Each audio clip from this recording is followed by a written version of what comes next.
ചുക്കുമുളകു തിപ്പല്ലി ആയുർവേദത്തിലെ ത്രികടു എന്നറിയപ്പെടുന്ന 3 പഞ്ചൻസ് അല്ലെങ്കിൽ 3 തീക്ഷ്ണമായ രുചിയുള്ളത്. കുറച്ചും കൂടി എളുപ്പത്തിൽ പറയുകയാണെങ്കിൽ 3 മസാലക്കൂട്ട്. ആയുർവേദത്തിലെ ത്രികടു ചൂർണത്തിൽ യൂസ് ചെയ്യുന്ന 3 സ്പൈസസിൽ ഒന്നാണ് ഈ കാണുന്നത് തിപ്പല്ലി. അപ്പോൾ തിപ്പല്ലി തന്നെ പല വെറൈറ്റീസിലുണ്ട്. അതായത് ചീമത്തിപ്പല്ലി, ചെറുതിപ്പല്ലി, വൻ തിപ്പല്ലി, കാട്ടുതിപ്പല്ലി എന്നൊക്കെ പറഞ്ഞിട്ട്.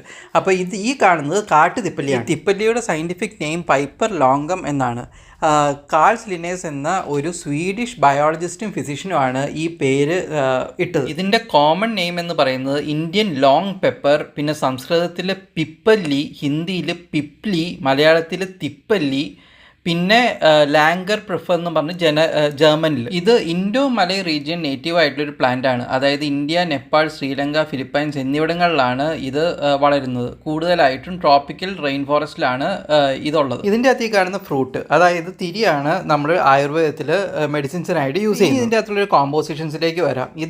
ഇതിൻ്റെ അകത്ത് പല ബയോ ആക്റ്റീവ് കോമ്പൗണ്ട്സും ഉണ്ട്. മെയിൻ മെഡിസിനൽ പ്രോപ്പർട്ടീസും പിന്നെ ഒരു പഞ്ചൻ ടേസ്റ്റും ഉള്ള പിപ്പറിൻ. പിന്നെ ഇതിലുള്ളത് പിന്നനെ, ലിമോണിനെ, കാരിയോഫൈൽ എന്ന് പറഞ്ഞ എസെൻഷ്യൽ ഓയിൽസ് ആണ്. ആൽക്കലോയിഡ്സ് ആയിട്ട് പിപ്ലർ ലോംഗിമൈനും പിപ്ലാർട്ടിനും, അതുപോലെ തന്നെ ഇതിലുള്ള റെസിൻസും സ്റ്റെറോയിഡ്സും ഇതിന്റെ തെറാപ്യൂട്ടിക് എഫക്ട്സിലേക്ക് കോൺട്രിബ്യൂട്ട് ചെയ്യും. ഇനി ഇതിന്റെ ഹെൽത്ത് ബെനിഫിറ്റ്സിലേക്ക് വരാം. ആദ്യമായിട്ട് റെസ്പിറേറ്ററി ഹെൽത്ത്. ഇത് ചുമയ്ക്കും, ബ്രോങ്കൈറ്റിസിനും, ആസ്മയ്ക്കും ഒക്കെ നല്ലതാണ്. പിന്നെ ഇതൊരു ഡൈജസ്റ്റീവ് എയ്ഡ് ആണ്. അതായത് മെറ്റബോളിസം എൻഹാൻസ് ചെയ്യുകയും പിന്നെ ഇൻഡൈജഷൻ കുറയ്ക്കുകയും പിന്നെ വീർപ്പൂട്ടലൊക്കെ കുറയ്ക്കുകയൊക്കെ. ഇതിന്റെ anti inflammatory properties inflammation reduce ചെയ്യും, പിന്നെ പെയിൻ ഒക്കെ ഇല്ലാതെയൊക്കെയും. പിന്നെ ഇതൊരു നാച്ചുറൽ ഇമ്മ്യൂണിറ്റി ബൂസ്റ്റർ ആണ്. അതുപോലെ തന്നെ വെയിറ്റ് മാനേജ്മെന്റിന് സഹായിക്കുകയും ചെയ്യും. ഇനി ഇതിൻ്റെ മെഡിസിനൽ യൂസേജിലേക്ക് വരാം. അതായത് ഇതൊരു റെസ്പിറേറ്ററി ഡിസോർഡേഴ്സിനൊക്കെ നല്ലതാണ്, ഡൈജസ്റ്റീവ് ഇഷ്യൂസിന് നല്ലതാണ്. പിന്നെ ഇതിന് ന്യൂറോളജിക്കൽ ബെനിഫിറ്റ്സും ഉണ്ട്. അതായത് എപ്പിലെപ്സി, ഇൻസോംനിയ ഒക്കെ ഈ തരം കണ്ടീഷൻസ് ഒക്കെ മാനേജ് ചെയ്യാൻ സഹായിക്കും. ഇത് ഒരു ക്ലൈംബർ ആണ് ബേസിക്കലി വിത്ത് ജോയിന്റ് സ്റ്റെംസ്.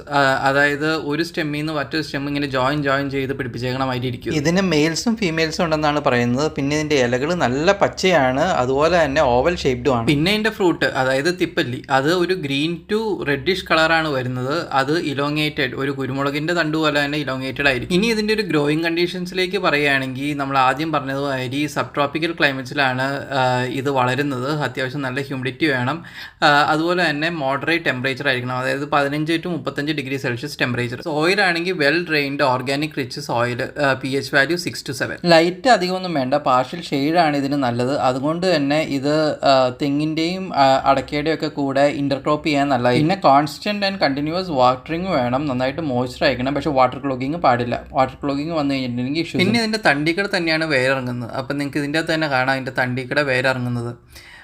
അപ്പോൾ എല്ലാവർക്കും ഈ വീഡിയോ ഇഷ്ടപ്പെട്ടെങ്കിൽ ലൈക്ക് ചെയ്യുക, ഷെയർ ചെയ്യുക, സബ്സ്ക്രൈബ് ചെയ്യുക, കമൻറ്റ് ചെയ്യുക.